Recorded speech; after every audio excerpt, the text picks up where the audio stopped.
At first she thought it was just the neighbors' kids, the splashing, the squeals. But when she looked outside, her breath caught. 2 bear cubs were in her pool. And they weren't alone. The morning had started quietly for Claire Henderson, a wildlife photographer living on the edge of the small mountain town of Ashgrove. Her backyard was her sanctuary, tall cedars at the fence line, wildflowers creeping in from the woods, the sound of birds and a small stream nearby. It was peaceful, predictable, until that morning. She had just poured her coffee when she heard it, the unmistakable sound of splashing. It wasn't just a little water movement, it was chaos, playful and energetic. She frowned, peering through the glass. The pool shimmered blue beneath the sunlight, and there, half submerged, were 2 bear cubs. They were tiny, barely the size of large dogs, their fur slick with water, their ears perked, eyes bright with excitement. One dunked its head beneath the surface while the other pawed at the floating pool toys Claire had forgotten to bring in the night before. She stood frozen, unable to decide whether to laugh, grab her camera or call for help.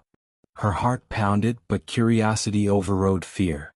She had photographed black bears before, always from a distance, always with a telephoto lens. But never like this. Never from 10 feet away. The cubs paid her no mind. They were wild innocents, splashing and snorting like toddlers at play. A sudden high-pitched squeak made her jump. One cub had slipped and flopped onto the pool deck, shaking off water in a glittering spray before tumbling back in. Claire whispered to herself, "You've got to be kidding me?" She slowly reached for her phone to film it, just as a sound cut through the laughter of the water. A deep, low huff. It came from the tree line. Instinct froze her hand midair.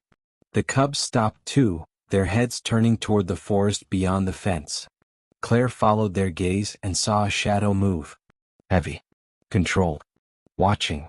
A mother bear. Her pulse quickened. The cubs chirped, almost in response, and the shadow took a step closer. Claire's peaceful morning now balanced on a knife's edge. She whispered under her breath, "Oh no, she's looking for them." Her camera still in her hand, Claire slowly backed away from the window, every instinct in her body telling her to hide, but another part of her refused. She had spent years studying wildlife behavior. She knew what separation anxiety sounded like in cubs, and what overprotective mothers could do when they sensed a threat. Her mind raced, if I move too fast she'll see. If I make a sound she'll charge. The cubs chirped again, playful, unaware. The mother's silhouette shifted closer to the fence, just enough for the sunlight to catch her muzzle. Claire's heart slammed against her ribs. She realized then, the fence wasn't going to stop that bear. Not if she decided to come through. The mother bear's massive head lifted, her nostrils flaring toward the house. Claire ducked behind the kitchen island, clutching her phone, praying she hadn't just become part of the story she once only photographed. The air outside had gone still, as if the entire forest held its breath. From her hiding spot by the kitchen counter, Claire peeked toward the window again, the phone trembling in her hand. The 2 cubs were still tumbling around in the pool, one clinging awkwardly to the edge, the other trying to fish out a pool float shaped like a flamingo. Their play was carefree, chaotic, and heartbreakingly innocent. But near the fence line, just past the shade of a maple tree, the mother bear emerged fully now. Massive, fur glistening with dew, her muscles rippling under a dark brown coat. She was beautiful, and terrifying. Her breath came in short huffs, a low rumble vibrating in her chest. Her eyes darted between the cubs and the house. Claire whispered, barely audible, "You found them, didn't you?" The bear's gaze locked on the pool. She took a few steps forward, her paws silent on the wet grass. One of the cubs squealed with excitement, splashing even more, completely oblivious to the tension thickening around them. The mother gave a warning grunt. It was low, guttural, a sound that didn't need translation. "Come back. Now." The cubs hesitated, looking at each other. One climbed out, dripping, padding toward the fence. The other lingered, pawing the water, chirping softly. It was like watching a small family argument in a language older than humanity itself. Claire felt her photographer's instincts pulling at her. This was rare, an intimate family moment between wild bears. But another instinct, the primal human one, screamed at her to stay still. She could almost hear her father's voice from years ago, the one who had taught her the mountains weren't a zoo. If a wild animal is close enough for you to feel its breath, you've already gone too far. The mother bear moved again closer. Her nose pressed against the wooden fence. She sniffed, testing the air. The soft creak of wood made Claire flinch. The fence wasn't tall, 6 feet at most, the kind meant to keep out deer, not 400 pounds of muscle and determination. For a moment, Claire wondered if she should make noise, bang a pan, yell, do something to remind the bear she wasn't welcome. But then she looked at the cubs, small and trusting, their eyes fixed on their mother. To scare the mother now might make things worse. Instead, she whispered to herself, "Stay calm, let her collect them." She filmed quietly, zooming in through the window. Her voice barely quivered as she narrated softly for the camera, half instinct, half coping mechanism. The mother's here now, she's assessing the space. The cubs are still playing. I can't make a sound. A few seconds later, the first cub squeezed under the fence through a gap near the corner. The second hesitated, pacing, confused. The mother huffed again, a low command. Finally, the cub gave up on the pool float and scrambled out, shaking itself before waddling to the gap. Both disappeared beneath the fence.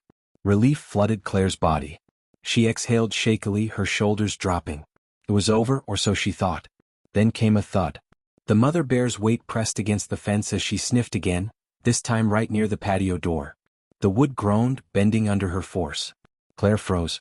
Her phone recorded the close-up through the glass, a massive, wet nose inches from the camera. The bear wasn't aggressive, but she wasn't leaving either. She was curious and wary. Through the glass, Claire whispered, "It's okay, you've got them now. Go home." The mother bear tilted her head slightly as if hearing the voice.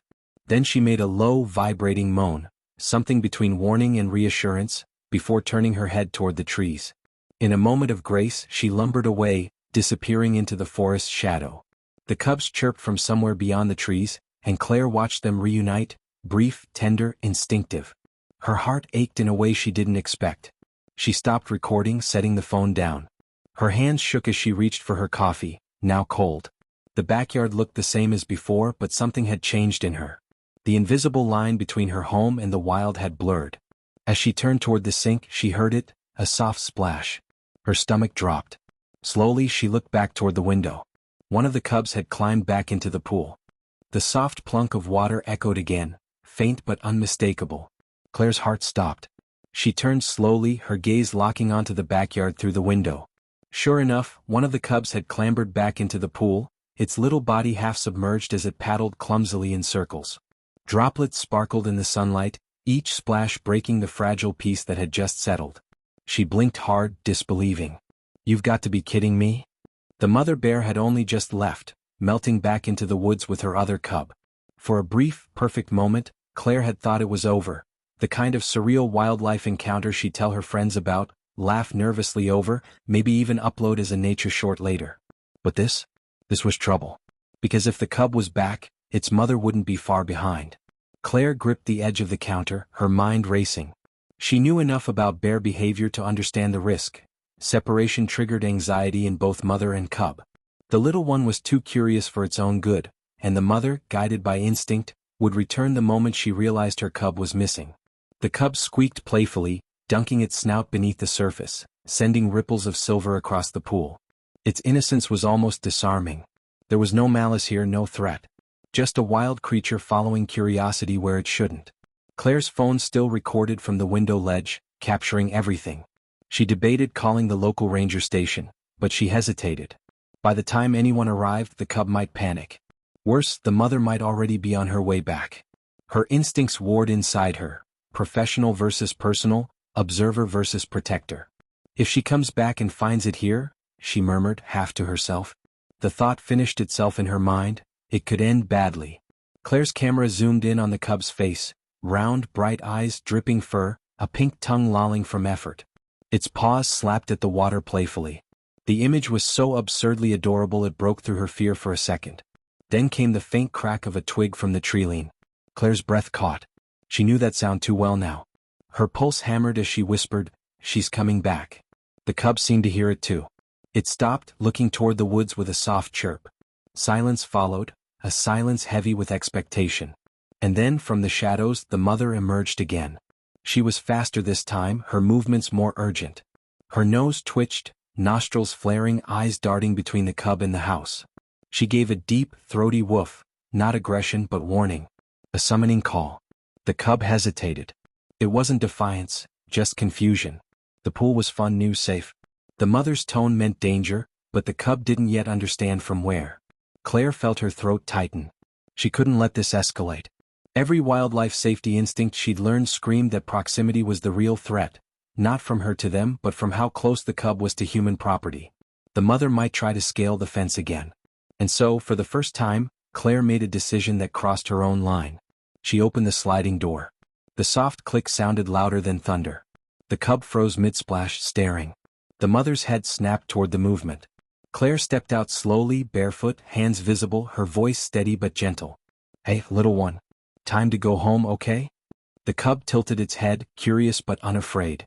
Claire took another step, heart pounding so hard she felt it in her ears. The mother's growl deepened, low and vibrating through the air, a primal warning not to come closer. Claire stopped, holding her ground. Her voice trembled as she whispered, "It's okay. I'm not here to hurt you." The cub squeaked again, a soft, almost plaintive sound, then began climbing out of the pool. It paused, dripping, before toddling toward the fence. The mother let out a huff, pacing just beyond the trees, torn between patience and panic. Claire's breath caught. She could see the whites of the bear's eyes now, the muscles in its shoulders tense. Then mercifully the cub found the same gap in the fence as before and slipped through, vanishing into the underbrush. The forest fell silent once more. Claire exhaled shakily, her hands trembling, adrenaline burning through her chest. She stepped backward toward the door, never turning her back until she was safely inside again. The sliding door clicked shut. She leaned against it, eyes closed, heart still racing. She whispered to herself, "That was too close."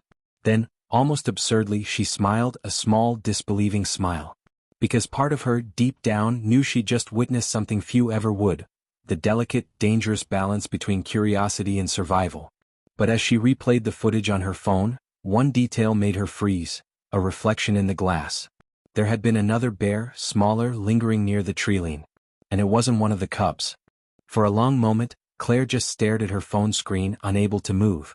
The playback showed everything, the cub splashing, her stepping outside, the mother's cautious pacing beyond the fence. It was all there, until the final few seconds. When she slowed it down, she saw it clearly. Just behind the treeline, half obscured by the brush, was another shape. Smaller than the mother, larger than the cubs. Moving differently. Watching. Claire frowned, replaying the moment again, her pulse quickening. The figure wasn't close enough to identify, but its outline was unmistakable, broad shoulders, pointed muzzle, the steady shift of weight from paw to paw. It had been there the whole time. She whispered, "That's not one of hers." The realization landed heavy. Bears didn't often overlap family territories, especially not mothers with cubs.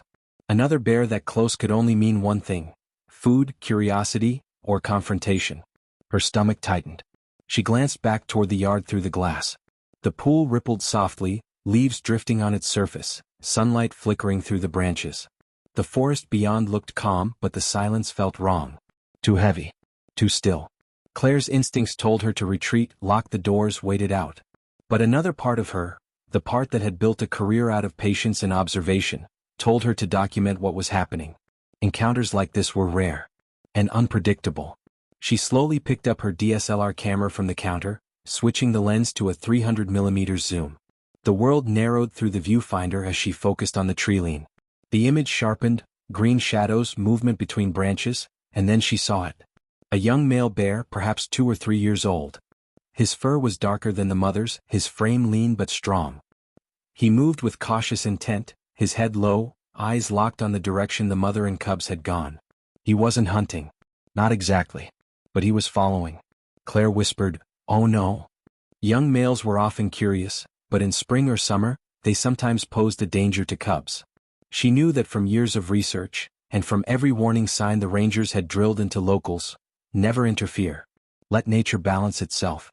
But watching the footage, seeing that small cub return to the pool minutes earlier, she couldn't help feeling responsible. Had her backyard, her fence, her scent, her presence, drawn them too close to danger? A branch cracked outside. Claire's heart jumped. She lowered the camera just in time to see movement again, this time closer. The young male had stepped out of the trees, sniffing the air near her fence line. He was beautiful in a raw, primal way, the light catching the wet sheen of his fur, muscles rippling under every careful step. He didn't seem aggressive. Not yet. Just cautious, testing the scents left behind. Then suddenly, a deep growl rumbled from deeper in the woods. The mother bear. The young male froze. Another growl followed, louder this time, full of warning and command. It echoed off the trees, vibrating through the still air. The male turned his head toward the sound, pausing just long enough for Claire to see the decision flicker in his posture. He backed away. Slowly at first, then faster, disappearing into the underbrush. The forest swallowed him whole. Claire exhaled shakily, not realizing she'd been holding her breath. She lowered the camera, her hands trembling. The mother's growl faded, replaced by distant rustling, the kind of sound that said the family was moving on, deeper into safety. She whispered softly, "Good. Go, stay safe." The world outside seemed to relax again. Birds began calling from the trees. The breeze stirred the tall grass near the fence. The moment passed, but its weight lingered heavy in her chest. Claire closed her eyes, leaning against the counter. She had just witnessed a confrontation most people never would, silent, instinctive, and balanced on the edge of danger. Her phone buzzed suddenly, breaking the quiet. It was a text from Ranger Harris, the local wildlife officer she occasionally worked with on photography permits. "Got reports of bear activity near Ashgrove Creek. You seeing anything unusual up there?" Claire stared at the message for a long second before replying. "You could say that." Her fingers hovered above the keyboard. Then she added, "You might want to come by. There's a family, and something else out here." As she hit send, the wind picked up, bending the branches. Somewhere in the forest, a faint sound echoed, not quite a growl, not quite a call. Something between warning and memory. Claire glanced toward the pool, where ripples still shimmered in the sunlight. The wild wasn't done with her yet. By the time Ranger Harris's white truck rumbled up the dirt road toward her house, the sun had slipped behind the ridge, casting long amber shadows across the valley. Claire met him at the porch, her hair still damp from the nervous sweat of the last few hours, her camera slung over one shoulder. "Didn't expect you this quick," she said, trying to sound calm. Harris stepped out, adjusting his hat and glancing toward the backyard. "Didn't plan on taking chances. We've had calls from 3 houses down the hill," said a sow, and cubs were moving through yards again. He paused, squinting at the pool behind her. "Yours included, I take it?" Claire nodded, exhaling a shaky laugh. "They were in the pool, Harris. Playing. Like it was theirs." The ranger chuckled softly, though his eyes stayed serious. "Wouldn't be the first time. Bears are getting bold this year, long spring, short food supply. Streams are thin, salmon late to run." He stepped closer to the fence, crouching to inspect the bent section where the mother bear had pressed earlier. The wood bowed inward, claw marks etched along one post. He brushed a hand over it, then sniffed the air. She was close. Real close. "She came right up to the glass," Claire said quietly. "If I hadn't stayed still." "You did the right thing," he cut in. "No shouting, no sudden moves. You kept her calm. That's what keeps everyone safe, them and us." He looked back toward the treeline. The forest seemed calm now, but the quiet didn't fool him. He'd worked these woods for 15 years. He knew the difference between peace and pause. "You said there was another bear?" Claire hesitated, then lifted her camera. "Here." She flipped through the images, stopping at the still frame, the young male's dark silhouette moving behind the trees. Harris leaned closer, his brow furrowing. "That's a subadult male. Probably 2, maybe 3 years old. Still learning to stay out of the mother's way." "He was following them," Claire said. Harris nodded grimly. "Likely. Happens more than people realize. Males will trail family groups during mating season or when they catch a scent of food." She frowned. "Food?" He glanced toward the pool again, then the flower beds. "Anything sweet, fatty, or salty. Bears have better noses than bloodhounds. Chlorine, sunscreen, leftover birdseed, even the faintest scent can pull them in." Claire's stomach tightened. "You're saying I attracted them?" "I'm saying you live on the edge of their home," Harris replied gently. "Sometimes that's all it takes." He stood, scanning the treeline. "But that young male worries me. If he's shadowing a mother, it could turn ugly. Especially with cubs involved." Claire crossed her arms, eyes narrowing toward the woods. "She drove him off once. I saw it. But he'll come back, won't he?" Harris didn't answer immediately. Instead, he walked to the back gate, pushing it open slowly. "Let's take a look." They stepped into the forest's edge together. The ground was soft, blanketed with pine needles. Faint bear tracks dotted the soil, small round prints from cubs, larger from the mother, and a different set altogether, slightly deeper, the stride longer. 2 cubs, one so, Harris murmured, crouching to trace the patterns. And, yeah, a male heading west. You see the space between these tracks? He's moving faster now. Might be putting distance between them.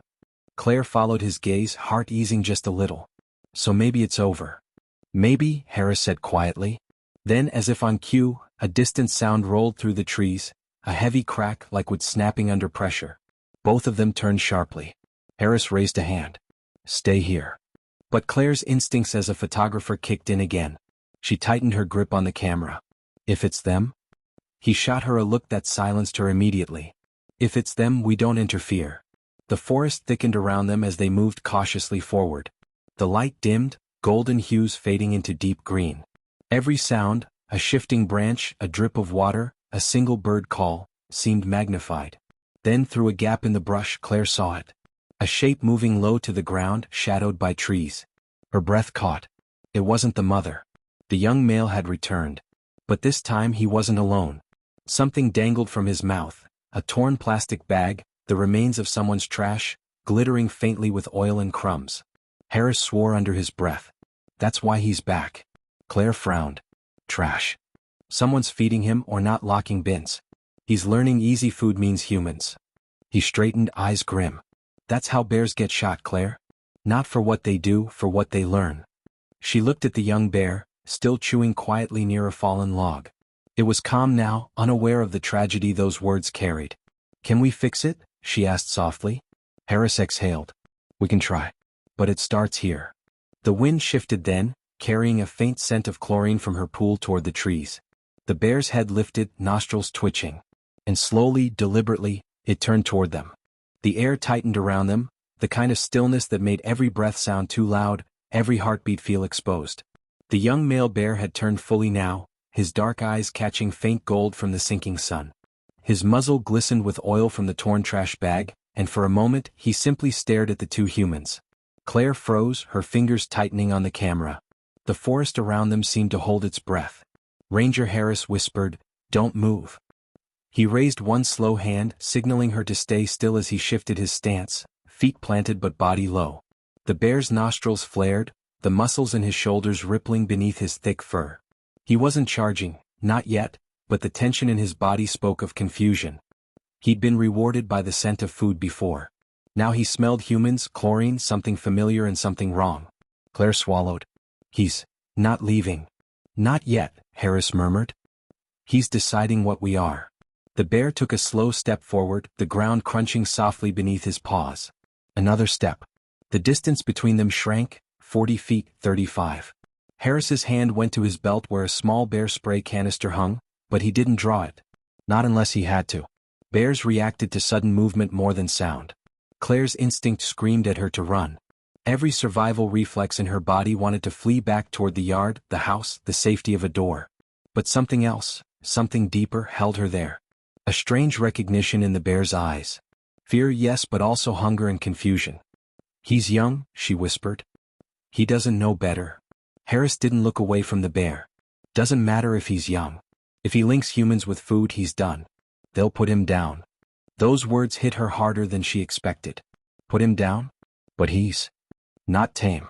Not safe.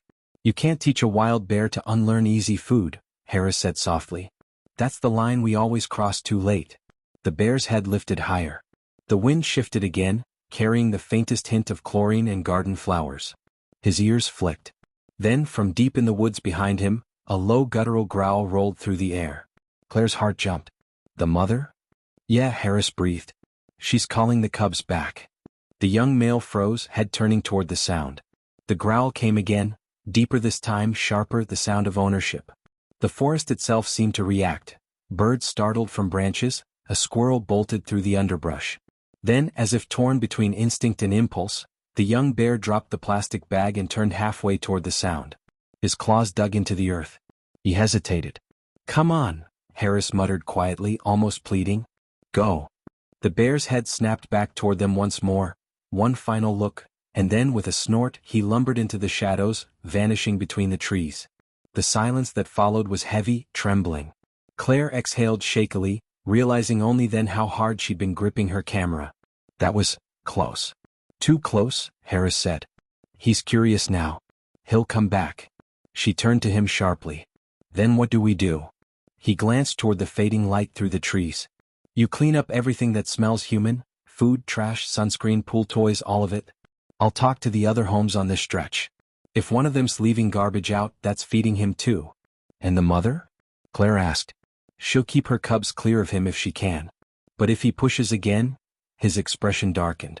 It won't end well. They started back toward the yard, the sky deepening from amber to violet. The air cooled, crickets beginning their chorus in the distance. As they reached the fence line, Claire glanced once more toward the woods. For a heartbeat, she thought she saw movement, a faint, lighter shape at the edge of the trees. The cubs. Two small, shadowy figures beside the larger, darker mass of their mother. The female bear's head turned slightly toward the house, eyes catching the faint reflection of porch light. Claire's breath caught. She wasn't angry, wasn't scared. She was watching. The mother bear lingered just long enough for their eyes to meet, a quiet acknowledgement, something neither of them could name, and then just as silently she guided her cubs away into the night. Harris followed her gaze, nodding once. They remember faces. Especially calm ones. Claire didn't answer. She just watched until the last trace of movement disappeared. But deep in the forest, beyond sight, another sound drifted on the wind, a faint splash. From the direction of the pool. The moon had risen high when Claire woke to the faintest sound, a gentle splash. Not loud, not frantic. Just water moving where it shouldn't have been. She sat up, heartbeat already racing, eyes straining against the soft glow of her bedside lamp. Through the curtain, the pool shimmered pale blue under the moonlight. The air was still. Quiet. Except for that sound again, ripples. She hesitated, then grabbed her flashlight. Harris had told her to call if anything unusual happened, but this felt different. Not danger, curiosity. Still, she moved carefully, sliding her back door open with slow, deliberate motion. The night air was cool and damp, carrying the scent of pine and the faint sweetness of chlorine. She stepped barefoot onto the wooden deck and aimed her flashlight toward the pool. Her breath caught. Two small cubs were in the shallow end, splashing playfully. One pawed at a floating pool toy, a faded blue ball, while the other leaned against the edge, biting at the water's reflection. Their soft grunts and chuffs echoed lightly in the night air, innocent and unafraid. Claire's heart twisted. The mother bear wasn't in sight, not yet. Just the cubs, lost in the wonder of cool water and moonlight. They came back, she whispered. The beam of her flashlight wavered slightly as she took in the scene. The cubs were smaller up close, fur slick and glistening. They were just being young, curious, alive. But behind that beauty she knew the danger. The mother couldn't be far. And she wasn't. A low rustle came from the far treeline, followed by a deep, unmistakable huff. The sound rolled through the air like a warning. Claire froze instantly, pulling her light back. From between the pines, the mother bear emerged, dark fur blending with the shadows. She moved with a slow, deliberate grace, not charging, not fearful, just present. Her nose lifted, scenting the air. She caught the smell of chlorine, of humans, of her cubs. Her eyes glinted faintly as they locked on Claire. The cubs paused mid-play, looking back toward their mother. A soft, throaty rumble escaped her chest, a command, quiet but firm. The cubs hesitated, whining softly. Then one by one they climbed out of the pool, water dripping from their fur. Claire stood motionless, not daring to move or even breathe too loudly. The mother advanced slowly, never taking her eyes off Claire. The air between them felt thick, fear, respect, instinct, all tangled together. Claire whispered under her breath, almost to herself, "It's okay, they're safe." The bear stopped near the pool's edge.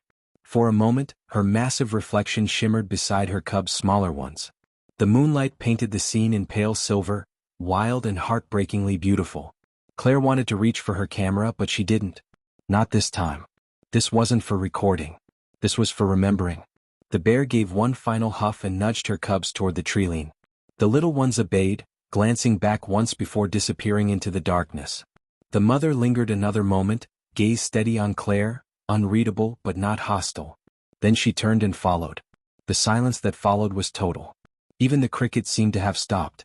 Claire exhaled slowly, the tension spilling out of her body like water draining from the pool. She turned off her flashlight and leaned against the deck railing, trembling with something that wasn't fear, not exactly. It was awe.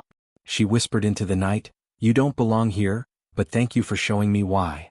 Behind her, the house lights flickered as if the world had just remembered to breathe again. And then, another sound. From the far side of the pool near the overturned trash bin, a small whimper. She turned her light back on. A single cub was still there. Smaller than the others.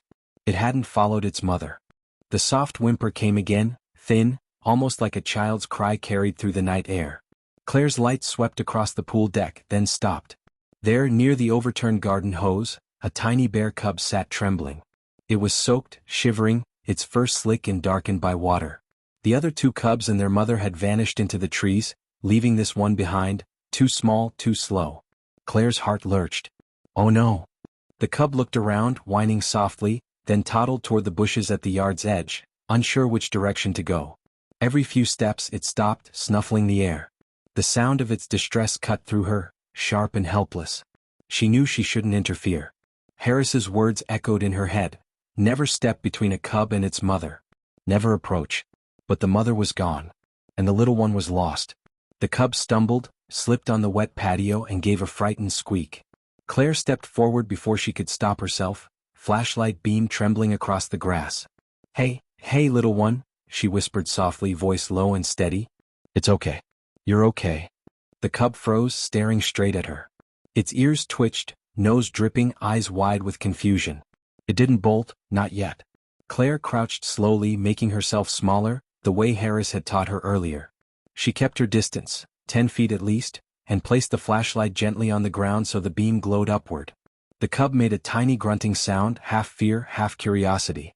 "You're scared?" she murmured. "I know. But your mom's close. She'll come back for you." The words felt hollow even as she said them. Because deep down she wasn't sure. The mother bear had already gone far into the forest. The wind was shifting, carrying scents away from the pool. The cub's calls might not even reach her. Claire's eyes darted toward the trees, nothing but shadows and silver light. Then she saw something else, movement low and steady. Not the mother bear. Something heavier, slower. Her stomach dropped. From the far corner of the yard, by the old fence, a different bear was emerging, broader, older, a lone male. His fur was patchy around the shoulders, and his gait heavy with confidence. Claire recognized him instantly, the young male from earlier, the one who'd raided the trash and faced them near the woods. Only now he wasn't curious. He was hunting. The cub turned toward him, giving another soft whine, an innocent sound that made Claire's chest tighten in panic. "Oh God," she whispered. "No. No, no." The male bear's head lowered. He made a deep, low rumble, not a greeting but a warning. Claire knew what that meant. Adult males sometimes killed cubs that weren't theirs. It was brutal, instinctive, a way to bring females back into mating cycles. Her pulse hammered in her ears. She wanted to shout, throw something, anything to scare him away, but Harris's voice in her mind stopped her cold. Noise at the wrong time can trigger aggression. She needed to think. Fast. Her eyes darted toward the deck light switch by the door. Maybe sudden brightness would startle him. Maybe it would buy the cub time to run. The male took another step forward, growling low. The cub whimpered and backed into the bushes, too small to climb, too frightened to flee. Claire inched backward, barely breathing. Her fingers found the light switch. She flipped it. The yard exploded in white light. The male bear reared up with a startled snarl, momentarily blinded. The cub bolted sideways toward the tree-line. Claire shouted instinctively, "Go! Go!" The bear dropped back down on all fours with a heavy thud. His head snapped toward her, eyes burning with reflected light, and for one terrifying second he charged. Claire stumbled backward, heart stopping as the bear thundered halfway across the yard. Then from deep in the trees, a roar split the night. The mother bear. It was primal, ferocious, echoing through the pines like a storm breaking open the sky. The male froze mid-charge, his head snapping toward the sound. Another roar followed, closer, angrier. And then, the underbrush exploded. The roar that split the night was nothing like the warning huffs Claire had heard before. It was primordial, a sound that vibrated through the ground, through her chest, through every living thing in range. The male bear spun toward the tree-line, muscles flexing, nostrils flaring. Another roar came, closer now, followed by a crash of branches. Then the mother bear burst into view, massive and unstoppable, eyes locked on the intruder. The cub darted behind her, squealing. Claire froze at the deck door, light flooding across the yard. She could feel her pulse in her throat as the two giants faced each other, 20 feet apart, the air between them pulsing with tension. The male growled low, teeth bared, ears flat. He took one threatening step forward. The mother's response was immediate, a guttural snarl that shook the stillness. Her fur bristled, her stance low and forward. She wasn't bluffing. She was ready to kill. Claire couldn't move. Every instinct screamed at her to get inside, to lock the door, but she couldn't look away. She was witnessing something ancient, wild and terrifying and pure. The male lunged first. The impact was thunder. Fur and muscle collided with a force that sent a spray of dirt flying. The mother bear slammed her shoulder into him, teeth flashing as she bit down hard near his neck. The sound, a mix of roaring and growling and pain, echoed into the trees. The cub cried from behind a bush, trembling. Claire pressed a hand over her mouth. "Oh God!" The male bear twisted, breaking free with a furious bellow. He swung his paw, striking the mother across the shoulder, sending a spray of fur into the air. She staggered but didn't fall. Instead, she surged forward again, claws raking, jaws snapping. The scene felt both seconds and eternities long. Every sound, claws on dirt, roars that rolled through the trees, filled the night. The floodlight cast sharp, cold light over the chaos, turning their fur into flashes of silver and shadow. Then, suddenly, the male faltered. He stumbled backward, panting, blood darkening his fur near the neck. The mother advanced, another deep growl rolling from her chest. Her cub peeked from the bush, eyes wide, small body trembling. The male hesitated. For a long second, neither moved. Then, with a snort and a final, low growl, he turned and fled into the darkness, crashing through the underbrush until the sound faded completely. Silence again. Claire exhaled shakily, realizing she'd been holding her breath for nearly a minute. Her knees felt weak. She leaned against the doorframe, eyes locked on the clearing. The mother bear stood in the middle of the yard, panting heavily, her sides heaving with each breath. She turned to the cub, who whimpered softly and trotted to her. The mother lowered her head, nuzzling the cub with a gentleness that made Claire's eyes sting. She whispered, voice trembling, "You did it. You saved your baby." The bear's ears flicked at the sound. Her gaze lifted toward the deck where Claire stood in the glow of the porch light. For a long moment, their eyes met again, human and animal, two mothers of their own kind, bound by something wordless. Claire didn't move, didn't speak. She just let the moment exist. Then the mother bear turned away, nudging her cub toward the trees. The cub followed close, glancing back once before disappearing into the shadows. The last thing Claire saw was the faint glimmer of the mother's eyes as they caught the light one final time before vanishing completely into the forest. The yard was quiet again, but nothing about it felt the same. Claire stepped out onto the deck, her bare feet touching the damp wood. The pool's surface rippled softly, reflecting moonlight like liquid glass. She could still smell the musky trace of bear fur in the air. She whispered to herself, "I'll never forget this." Then from behind her, a low voice. "Claire?" She spun. Harris stood at the fence, flashlight in hand, his expression pale. "I heard the roars all the way from the trailhead. You okay?" She nodded weakly. "They're gone." He stepped closer, scanning the scene. The scattered dirt, the claw marks, the tufts of fur near the bushes, all proof of what had happened. He exhaled slowly. "You just watched what most people never will. A mother defending her own." Claire's voice shook. "I almost stepped in." Harris looked at her, not angry but solemn. "And she still spared you a look before walking away. Remember that." By dawn, the forest was silent again, not empty, just calm. The air held that faint, sweet scent of pine after rain, though it hadn't rained at all.